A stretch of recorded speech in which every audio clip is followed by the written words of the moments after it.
আমরা কিন্তু সম্পূর্ণ রেডি হয়ে গিয়েছি, এবার যাব বিচে। খুব ক্লান্ত ছিলাম, তাই রেস্ট নিতে অনেকটাই রাত হয়ে গেছে এখন। এবার চলুন সেখানে যাই, সেখানকার অবস্থাটা সবটাই শেয়ার করবো আপনাদের সাথে। চলুন সাথে যাওয়া যাক। আমরা কিন্তু বেরিয়ে পড়েছি, আর দেখুন আমাদের হোটেলের বাইরে বেরিয়েই এই বাজারটা।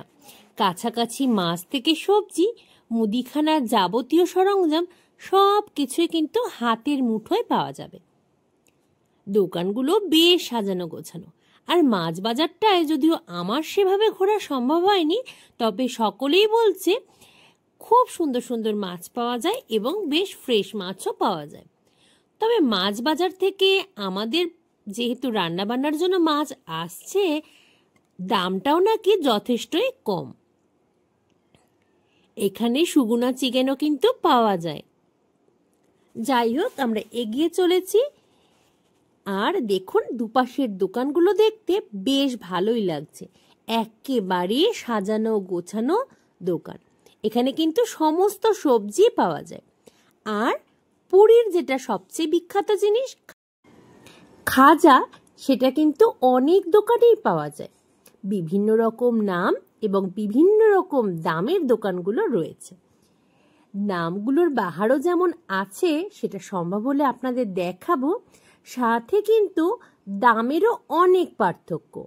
এখানে কিন্তু মোটামুটি 180 টাকার থেকে 1000 টাকা অবধি কেজি দরে খাজা বিক্রি হয়, যেটা আমার জানা। এর বাইরেও কিছু থাকতে পারে, তবে সেটা আমি জানি না। আমরা এগিয়ে চলেছি। এখানেও দেখুন অনেক দোকান রয়েছে। পুরীতে কিন্তু বিভিন্ন জায়গাতেই আমি এই রকম দোকানগুলো চোখে দেখেছি, যেগুলো রয়েছে সিলভারের বাসন, পিতল কাঁসারের বাসনের দোকান। আর পুরীর জামা কাপড়ের দোকানও কিন্তু রয়েছে যথেষ্টই। দেখুন এগোতে এগোতে একটা জিনিস চোখে পড়ল ঠিক বিচে যাওয়ার আগেই। এখানে খুব ধুমধাম করে কিন্তু লক্ষ্মী পুজো হয়। আমরা পুজোর বেশ কয়েকদিন পরে এসেছি, তবুও কিন্তু প্যান্ডেলগুলোতে রয়েছে ঠাকুর, যার সাজসজ্জা কিন্তু অসাধারণ। আর প্রতিমাগুলো দেখতেও কিন্তু অসাধারণ। বিচের ওপর দিয়ে দেখুন রাবণ সাজিয়ে নিয়ে যাওয়া হচ্ছে। একজন রাবণ সেজেছেন, 10টা মাথাও কিন্তু করা হয়েছে। কিন্তু আমি নিচে দাঁড়িয়ে এর থেকে পরিষ্কারভাবে আপনাদের দেখাতে পারলাম না। আসলে এখানে আপনারা যেটা দেখতে পাবেন, এই মুহূর্তে আমি কিন্তু অনেকটা দূরে রয়েছি, তবু যতটা সম্ভব দেখানোর চেষ্টাই করব। এখানে দেখুন দেবী প্রতিমার মূর্তি রয়েছে। আমাদের মা লক্ষ্মীর সামনে যেমন পেঁচা থাকে বাহন হিসাবে, সামনে কিন্তু আমি এখানে 2টো করে হাতি দেখতে পেয়েছি। সকলেই বলছে এটা লক্ষ্মী পুজো। মা লক্ষ্মীর তো অনেক রূপ, অষ্টলক্ষ্মীর মধ্যে এটাও হয়তো কোনো একটা লক্ষ্মী রূপ হবে। এখানে কিন্তু চারপাশে আমরা যখন এসেছি তখন থেকেই দেখে চলেছি, বিভিন্ন জায়গাতেই কিন্তু লক্ষ্মী পুজোটা হয় এবং লক্ষ্মী পুজোর ভাসানো হয় খুবই ধুমধাম করে। মাতৃ প্রতিমাও কিন্তু খুবই সুন্দর, বেশ ভালো লেগেছে। আর অনেকগুলো পুজোই আমরা দেখতেও পেয়েছি। সবচেয়ে ভালো লেগেছে যেটা, সেটা কিন্তু আমি আগে কখনো দেখিনি।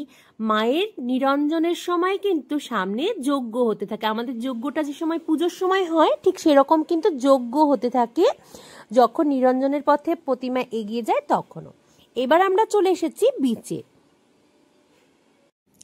এখানটা রয়েছে যথেষ্ট অন্ধকার, অনেক দোকান বন্ধ হয়ে গিয়েছে, আর দূরে কিছু আলো দেখা যাচ্ছে। আর সমুদ্রের ঢেউগুলো দেখুন কি অসাধারণ লাগছে। একটু পরেই কিন্তু আবারও জোয়ার আসবে, আর তখনই সকলেই যারা খুব কাছাকাছি বসে রয়েছেন সমুদ্রের, তারা উঠে আসবে ওপরের দিকে। এদিকে বিভিন্ন ব্যবসায়ী রয়েছেন যারা সমুদ্রের পাড়ে মাছ ভাজা, কাঁকড়া এগুলো বিক্রি করেন। তাদের ব্যবসাটা বেশ অন্যরকম। আমাদের ওখানে যেমন স্থায়ী দোকান থাকে, এখানে কিন্তু সেভাবে স্থায়ী দোকান খুব কম। একেবারে বিচের ওপর দিকে যে দোকানগুলো সেগুলো কিন্তু স্থায়ী দোকান। আর একেবারে সমুদ্রের পার্শ্ববর্তী অঞ্চলে ছোট ছোট ভ্যানের মাধ্যমে কিন্তু ব্যবসা করা হয়। সেখানে কচুরি হোক, অন্যান্য খাবার হোক, মাছের কোনো বিষয় আইটেম হোক, সবটা এমনভাবে করা হয় যাতে জল উপরের দিকে উঠে আসলেই ওনারা অন্যত্র খুব তাড়াতাড়ি সরিয়ে নিয়ে যেতে পারেন নিজেদের দোকানকে। বিচের এখানে সন্ধে সকাল সবসময় বিভিন্ন রকমের খাবার আইটেমে কিন্তু পাওয়া যায়, কিন্তু মনে হচ্ছে না এবার আমরা সে সুযোগটা পাবো এই সমস্ত কিছু চেখে দেখার। কারণ আমাদের যেহেতু হোটেলেই রান্নার ব্যবস্থা চলছে আর সেখানে কিন্তু জমিয়ে খাওয়া দাওয়াও চলছে, রান্না বান্নার কোয়ালিটি এতটাই ভালো, ওখান থেকে খাওয়ার পর আর একেবারেই খিদে লাগছে সন্ধ্যের দিকে, তাই কোনো উপায় নেই। দেখুন, এই সন্ধে ঘনিয়ে রাত নামছে, এখনো কিন্তু অনেকেই উঠে চড়ছেন, আর সমুদ্রের শোভা এখন বেশ অন্যরকম। রাত্রের সৌন্দর্যটাও কিন্তু সমুদ্রের বেশ অন্যরকম, বেশ ভালোই লাগছে, আর ভিড়ও রয়েছে যথেষ্ট। কতটা রাত হয়েছে আমাদের দেখে নিশ্চয়ই আপনারা বুঝতে পারছেন। এবার সমুদ্রকে দেখুন কত কাছে চলে এসেছে, এই সময়টা কিন্তু দারুণ লাগে। দূর থেকে হঠাৎ এসেই পা ভিজিয়ে দিয়ে যায়, এটা আমার মন কাড়ে বারবার। সমুদ্র বরাবরই আমার ভীষণ প্রিয়, তাই হয়তো এতটা আবেগপ্রবণ হয়ে পড়ি আমি সমুদ্রের কাছে আসলে। এই সমুদ্রের হাওয়া, সমুদ্রের ঢেউ সবকিছু এত কাছে টানে আমাকে, মনে হয় ঘন্টার পর ঘন্টা যদি বসে থাকা যেত বেশ হতো। সেই সুযোগ আর কোথায় বলুন, ফিরতে তো হবেই। আর যতক্ষণ এখানে আছি মুঠো ভরে আনন্দ সাথে নিয়ে যাব। দেখুন, এখন সমুদ্র যতটা উত্তালে হোক না কেন, আমরা রয়েছি সমুদ্রের থেকে বেশ খানিকটা দূরে দাঁড়িয়ে, তাও এসে বারবার সে পা ভিজিয়ে দিয়ে যাচ্ছে। এখানে এলে কেমন জানি মনে হয় সমুদ্র যেন যত দুঃখ যত শোক সবটা ভুলিয়ে দিয়েছে। দেখুন কি ভালোই না লাগছে। এমনটা যে আমার সাথে হবে আমি কিন্তু ভাবতেই পারিনি, জানেন তো। সমুদ্র এসে আমার চটি নিয়ে চলে গেছে। একটা চটি তো পায়ে রয়েছে, আমি হাঁটছিলাম বেশ সমুদ্রের পাশ থেকে, আর একটা চটি চলে গেছে সমুদ্রের জলে। যেহেতু একেবারে সমুদ্রের পাশ দিয়ে আমরা হেঁটে চলেছিলাম, বুঝতেও পারিনি হঠাৎ করে এমন হবে। তবে আমি অনেক ছোট থেকে একটা কথা শুনে এসেছি, সমুদ্র কখনো ঋণ রাখে না, সবটা ফিরিয়ে দেয়। আর তাই হলো, জানেন তো। সমুদ্র আমার একটা চটিকে ভাসিয়ে নিয়ে গেছিল, আর সাথে সাথে ছুটেছিল অর্ণব, কিন্তু কিছুতেই পাইনি। একটু পরেই দেখে সমুদ্রের ঢেউ যেই সরে গিয়েছে, চটিটা কিন্তু অন্যদিকে একটু সরে গিয়ে সেখানে পড়ে রয়েছে। এই দৃশ্যটাও বিরল, কারণ কথার সাথে বাস্তবের মিলটা আবারও খুঁজে পেলাম। সমুদ্রের কাছে প্রার্থনা করব যেন তার মতো হতে পারি, যে যতটুকু দেবে তাকে যেন ততটুকুই ফিরিয়ে দিতে পারি, সেটা আনন্দ হোক কিংবা দুঃখ। আমাদের সকলের জামা কাপড় একেবারে ভিজে গিয়েছে। কিছুক্ষণ এখানে দাঁড়িয়ে থেকে চারপাশটা ঘুরে তারপর কিন্তু ফিরে যাব। দেখুন, একেবারে কাছে চলে আসছে ঢেউগুলো, আর দেখতেও খুব সুন্দর লাগছে। জানি ভিজে গিয়েছি, আর বেশিক্ষণ থাকাটা ঠিক হবে না, কিন্তু আমাদের হাতে সময় কম, মাত্র কয়েকটা দিনের জন্য আমরা এখানে এসেছি, সারা জীবন তো আর থেকে যেতে পারবো না, তাই উঠতে কিছুতেই ইচ্ছা করছে না। তবে সময়টাও বলছে আর বেশিক্ষণ থমকে থাকলে হবে না, তাই একটুখানি দেখে তারপর কিন্তু আমরা উঠে যাব ওপরের দিকে, আর চারপাশটা ঘুরে একটু দেখে ফিরে যাব হোটেলে। দেখুন, অনেকেই আছে, আর ছোট ছোট বাচ্চারা কিন্তু খেলাও করছে। স্বাভাবিক, ওদের তো অনেক কিছু দেখার জানার রয়েছে এই বয়সে।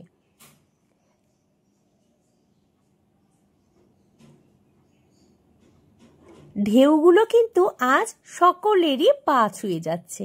দেখতে কিন্তু বেশ লাগে এই মুহূর্তটা। চারপাশে যদিও ঘুটঘুটে অন্ধকার, তার মধ্যে সমুদ্রের এই ঢেউগুলো আসলেই দেখুন চারপাশটা কিরকম সাদা হয়ে যাচ্ছে। অন্ধকারে যেন ওগুলোই আলো। ভীষণ সুন্দর হাওয়াও বইছে। গরমের ছিটেফোঁটাও কিন্তু বোঝা যাচ্ছে না। দিনের আলোতে যতটা রোদ ছিল, গরমে ভীষণই কষ্ট, কিন্তু রাতের বেলা ওয়েদারটা সম্পূর্ণই আলাদা। আমরা উঠে এসেছি আর আশেপাশে দেখুন কত দোকান বসেছে। এখানে কিন্তু বিভিন্ন রকম মাছ, কাঁকড়া এসব ভাজার দোকান কিন্তু প্রচুর পাওয়া যায়। এছাড়াও যারা কয়েকদিনের জন্য ঘুরতে আসছেন তাদের কিন্তু খাওয়া দাওয়ার বিশেষ কোনো সমস্যা হবে বলে আমার মনে হয় না। তার কারণ এখানে পথের দুধার দিয়েই কিন্তু অনেক দোকান রয়েছে, যেখানে কিন্তু আপনার প্রয়োজনীয় জিনিসগুলো রান্না করে দেওয়ার ব্যবস্থা রয়েছে। সেটা ভাতই হোক, মাছ, মাংস, ডিম, যা কিছু আপনি খেতে চান সবটাই কিন্তু ওনারা রান্না করে দেবেন এবং তার পরিবর্তে ওনাদেরকে একটা মূল্য ধরে দিতে হবে। দেখুন এখানে কিন্তু দোলনা রয়েছে, বিভিন্ন রকম ফ্রাইড আইটেম রয়েছে। কিন্তু আমরা যেখানে খাওয়া দাওয়া করছি, অর্থাৎ আমাদের যে গ্রুপে যাদের সঙ্গে নিয়ে এসেছে আমাদের, সেখানেই কিন্তু যেটুকু খাবার দিচ্ছে, যা কিছু হচ্ছে, তার বাইরে গিয়ে খাওয়ার অবকাশ একেবারেই মিলছে না। গলা অবধি উঠে রয়েছে। আর খাবার দাবারের কোয়ালিটিও কিন্তু অসাধারণ। সেই কারণে আমরা বাইরের কোনো ভাজাভুজি ট্রাই করিনি। কোনো কারণে যদি শরীরটা খারাপ হয়ে যায়, তাহলে বাকি দিনগুলো একেবারেই ঘোরাফেরা করা যাবে না, রুমেই থাকতে হবে। আর সেটা আমি একেবারেই মেনে নিতে পারবো না। সেই কারণে বাইরের খাবার দাবার না খেয়ে আমরা কিন্তু এগিয়ে চলেছি আর দেখছি আশেপাশে দোকানগুলোয় ঠিক কি কি পাওয়া যায়। আমাদের ওখানেও যেমন মেলা বসলে বিভিন্ন রকম মেয়েদের সাজগোজের জিনিস পাওয়া যায়, এখানেও কিন্তু প্রচুর সেই ধরনের আইটেম আমি দেখতে পাচ্ছি। তার সাথে কিন্তু শাখার দোকানও রয়েছে। এখানেও কয়েকটা শাখা ছিল, কিন্তু অন্যান্য জিনিসগুলোই আগে দেখে নিচ্ছি। এবার খুব একটা কেনাকাটা করার বিশেষ ইচ্ছা নেই, কারণ মাস কয়েক আগেই আমরা দীঘা ঘুরে এসেছি আর সেখানে গিয়ে কেনাকাটা হয়ে গেছে প্রচুর পরিমাণে। নিয়ে যাওয়ার সময় লাগেজ আরও বেড়ে গেলে তখন কিন্তু আমাদেরই সমস্যায় পড়তে হবে। সেই কারণে ভেবেছি এবার বিশেষ কিছু প্রয়োজন না হলে কিনবো না। তো যাই হোক, দেখা যাক। এখানেও দেখুন বিভিন্ন রকমের ছবি আর অন্যান্য বাচ্চাদের খেলনার সরঞ্জামও রয়েছে। আরও অনেক দোকানই কিন্তু আশেপাশে রয়েছে, বেশ কিছু দোকান বন্ধও রয়েছে, হয়তো বা রাতের কারণে কিংবা অন্য কোনো কারণ থাকতে পারে। এখানে দেখুন একটা শঙ্খের দোকান রয়েছে, প্রচুর শাক রয়েছে, কিন্তু সাথে কিন্তু বিভিন্ন রকমের কড়ি, ঝিনুক এই সমস্ত দেখতে পেয়েছি, যেগুলো বেশ সুন্দর।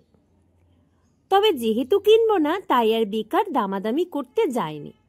বেশ লেগেছে দেখতে, তাই আপনাদের সাথেও শেয়ার করছি। দেখুন কত সুন্দর। সামনে রাখা এই দক্ষিণাবর্ত শঙ্খগুলোকে এত সুন্দর লাগছে, এটাকে অনেকে জল শঙ্খও বলেন, এত সুন্দর লাগছে। আকার কিন্তু ভিডিওর মাধ্যমে আপনারা সঠিক বুঝতে পারছেন না, কারণ আমার এক হাতে কিন্তু এই শঙ্খগুলোকে ধরা একেবারেই অসম্ভব, এত বিশাল সাইজের। আর দেখতেও কারুকার্যটা অসাধারণ। এখানে দেখতে আমার এতটা ভালো লাগছে, আমি কিন্তু বেশ কিছুক্ষণ থমকে গিয়েছিলাম এই দোকানে। কিন্তু দাঁড়িয়ে থাকলে তো চলবে না, বাকি কিছুও দেখে নিতে হবে। এখানে কিন্তু ব্যাগের দোকানও অসাধারণ, অনেক ব্যাগের দোকান কিন্তু আশেপাশে দেখতে পেয়েছি। আর সব দোকানেই কম বেশি ভিড়ও কিন্তু চোখে পড়ছে। যাই হোক, এই ব্যাগগুলো বেশ সুন্দর দেখতে, আমার বেশ পছন্দ হয়েছিল। চলুন আরো একটু এগিয়ে যাই।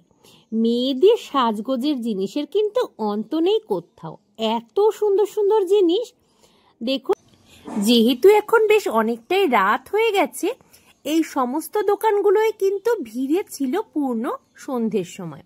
এখন রাতের কারণে ভিড় অনেকটাই হালকা হয়েছে, আর আশা করছি আপনাদের সবটাই আমি খুবই কাছ থেকে দেখাতে পারছি।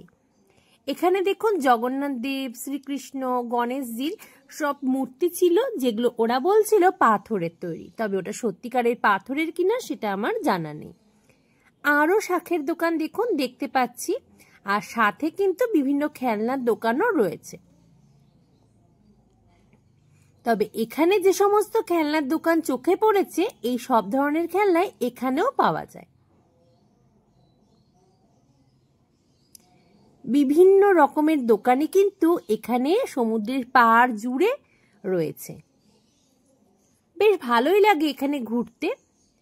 আর এখানেও দেখুন আরো একটা দোকান, ওই একই ধরনের জুয়েলারি কিন্তু এখানেও রয়েছে।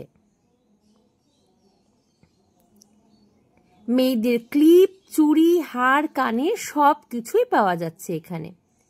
এই একটা দোকান, এখানে কিন্তু পাওয়া যাচ্ছিল বিভিন্ন রকম পিতল কাঁসার আইটেম। আর এই দোকানটিতে সিলভারের বিভিন্ন বাসনপত্র বিষয়ে আমি খুব একটা বুঝি না, কোনটা ভালো, কোনটা খারাপ, কোনটা নেওয়া উচিত, কোনটা উচিত নয়, সেই কারণে ওই দিকে আর ঘেঁষিয়ে নি আমি।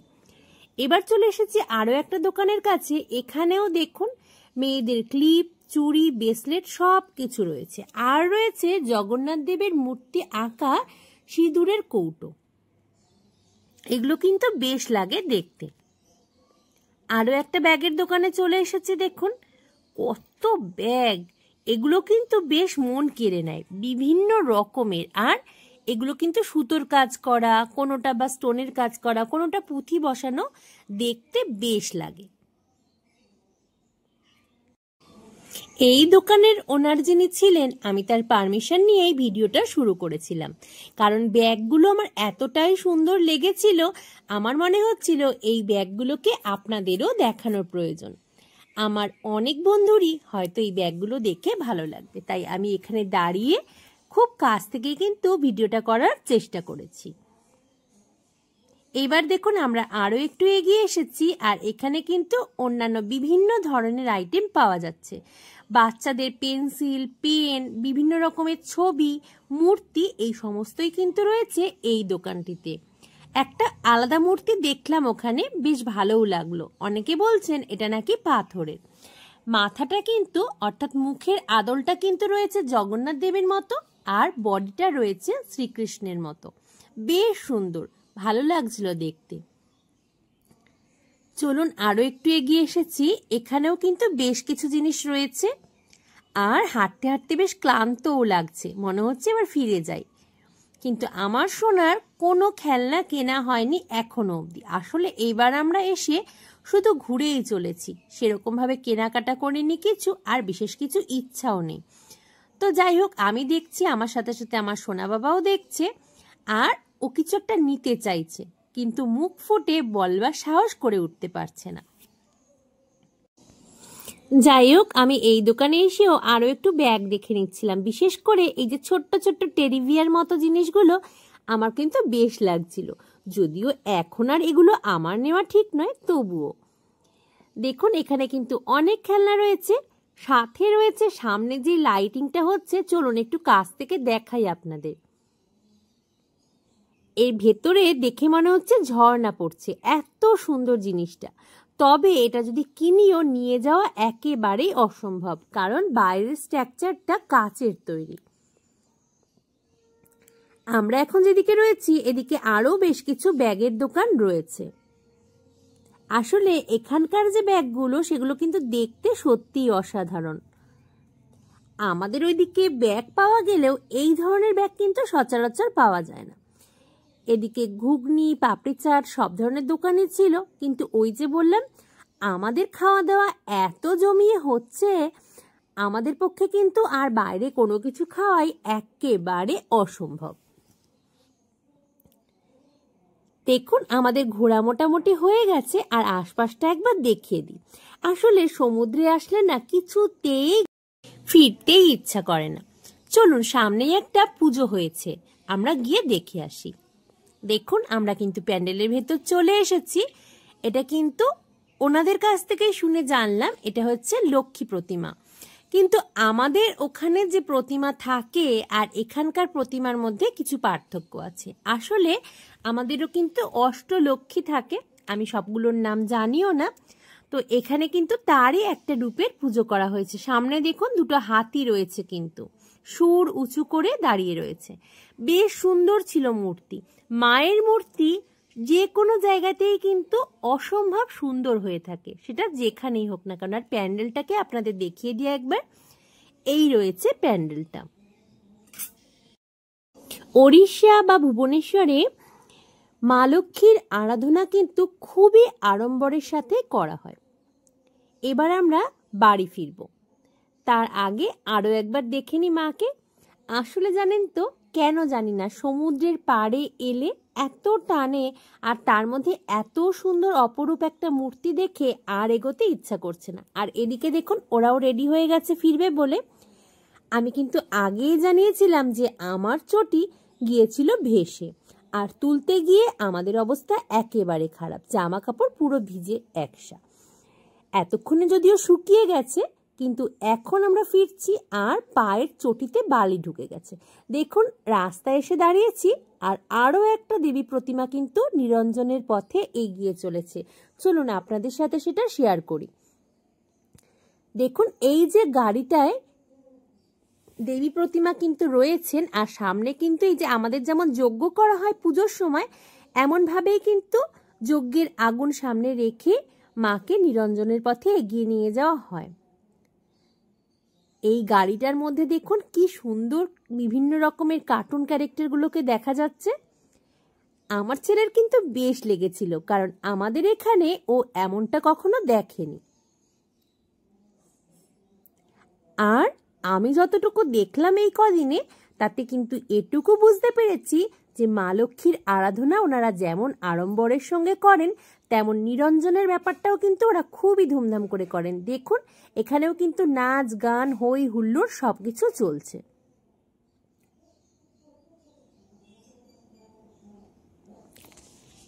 এখানে আসার পর থেকে আমরা বেশ অনেকগুলো মা লক্ষ্মীর মূর্তি দেখেছি, প্যান্ডেলও দেখেছি, তবে চলন্ত গাড়ির মধ্যে থেকে সবটা আপনাদের সাথে সবসময় শেয়ার করা হয়ে ওঠেনি।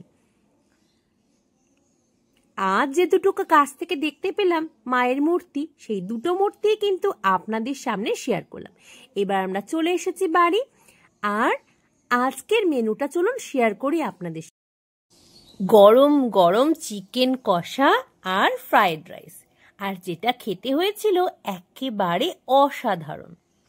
এখনো অবধি যে যে আইটেমগুলো আমরা এখানে আসার পর খেয়েছি, প্রত্যেকটাই দারুণ।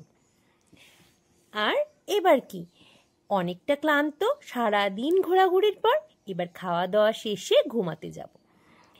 কাল আবার দেখা হবে আপনাদের সঙ্গে। সকলে ভালো থাকবেন। আর যারা মৌসুমীজ ওয়ার্ল্ডকে প্রথমবার দেখছেন, আমি অনুরোধ করব সকলকে সাবস্ক্রাইব করে পাশে থাকার জন্য। যদি ভালো লাগে লাইক কমেন্ট করতে ভুলবেন না।